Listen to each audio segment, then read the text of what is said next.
Soomaaliya waxay ku soo noqon doontaa sidii ahaan jirtay iyo si ka xoog badan waliba.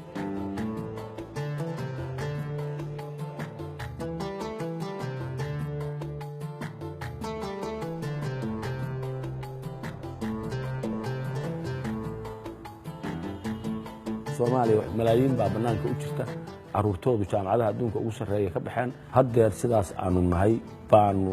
uga jaanis fiican nahay uga mustaqbal badan nahay waayo sidaan kuu sheegay halkan qoys baan nahay muxuu ahaa waxaanu iska bi'inay oo dhan waa iloobaynaa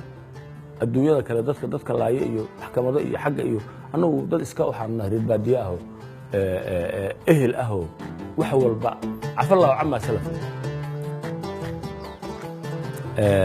annaku iyada oo 5 qaybood loo qaybiyay oo 3 dawladood oo waaweyn oo European ah ayna gumaysteen oo haddana loo qaybiyay dawladaha gobolka la ku kala qaybiyay ayaan weli waxaanu nahay hal ummada hal af ku hadasha hal dhaqan leh hal diin leh arintaas waxay cadeynaysaa waxa naga dhaxeeya waa dhiig iyo dhalasho iyo af iyo diin iyo dhaqan iyo taariikh wax la burburin karo oo sahal lagu burburin karo maaha cidii isku dayda inay burburisan iyada khasaaraysa Hayle Salaasi markaanu qaadanaynay gobonimada geed dheer iyo geed gaaban wuxuu u fuulay laga bilaabo 1943 markii laga bilaabatay ilaa 60kii aan calanka qaadanay war dadkaani ma qaadan karaan dawlad maaha war dadkaani dawlad ma noqon karaan war dadkaani waa Abasiiniya annaga iskala dadaan leenahay weeye annaguna taariikhda sidaan ku hayno waxa weeye ilaa dagaalkii Axmed Guri 600 sano ka hor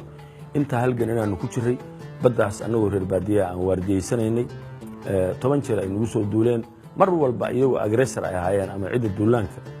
iyo gardarrada wada iyagoo ay ahaayeen berigii hore waayahaas state-ka Soomaaliyeed ama dawladda Soomaaliyeed buu ahaa cidda ay rabtay inuusan marna aysan soo noqon hadda waxa Itoobiya u ah bartilmaameed u ah oo ay duulaan ku tahay ummadnimada Soomaaliyeed inay burburiso tirada Soomaalidu waxba isuma aha yaani mogtahay waxyaalo la isu hambeeyaa jira waxba ma hambeynayaan hadda Itoobiya Kenya waa ka gudbeen jid maxaa khadkii guduudna waa ka gudbeen laakiin nama yaqaanin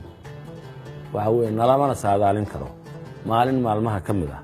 waxaan rajaynayaa in Soomaaliya sidii maroodigii ay kor u kacdo ha ogaadeen waxa ay mudacyada ku mudmudahayaan oo libaaxi Afrika yahay iyaga libaaxa Afrika sheekay laakiin annaga xaqiiqad ha ogaadeen inay taariikhdu isbedelayso waqti dhow maalinta calamada beenta iyo xuduudaha beenta ah intay Soomaalidu soo jeexdo ay mid noqoto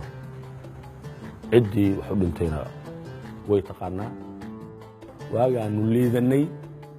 dadkana weeraray dadkana dilay dadkana gumeeyay waxa weeye way taqaanaa waysan bari inay noqon karaan ogeyn qaxooti noqon karaan wiilkan hadda Soomaaliya fursaday oo meel maraya oo gabar la yiraahdo ma uusan garanayn in madaxdiisu halkaan ay ku ahayd halkaan qaxooti ay ku ahayd waxaan doonaynaa inay daris wanaag nagula dhaqmaan inay wixii dhacay waa soo dhaceen hay iska kaayadaayeen bariya maaha waxaan sheegayaa waa khasab